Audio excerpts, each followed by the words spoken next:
রিশাদ হুসাইন বোলিংয়ে এলেই যেন লাহোর কালান্দার্সের উইকেটের উৎসব শুরু হয়ে যায়। বাংলাদেশের এই তরুণ লেগ স্পিনার পিএসএল এর মঞ্চে এবার যা করলেন সেটা রীতিমতো জাদু। শুক্রবার ইসলামাবাদ ইউনাইটেডের বিপক্ষে লাহোর কালান্দার্সের হয়ে মাঠে নামেন বাংলাদেশের দুই তারকা সাকিব আল হাসান ও রিশাদ হুসাইন।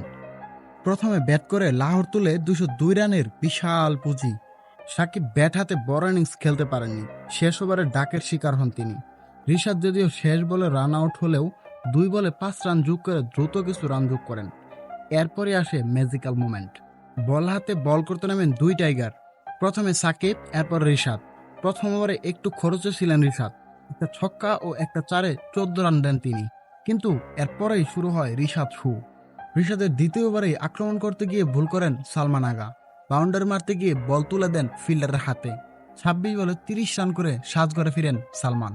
তৃতীয় ওভারে আবার উইকেট তুলে নেন রিশাদ হুসাইন, এবার শিকার শাদাব খান। ওভারের দ্বিতীয় বলে 14 বলে 26 রান করা শাদাব খানকে পেরান রিশাদ হুসাইন।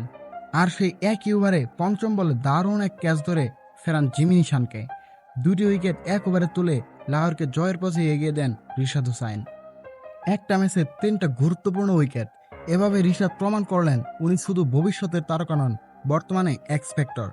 লাহোর কালান্দার্সকে জয় এনে দিয়েই পিএসএল ফাইনালে তুললেন বাংলাদেশের এই গর্ব।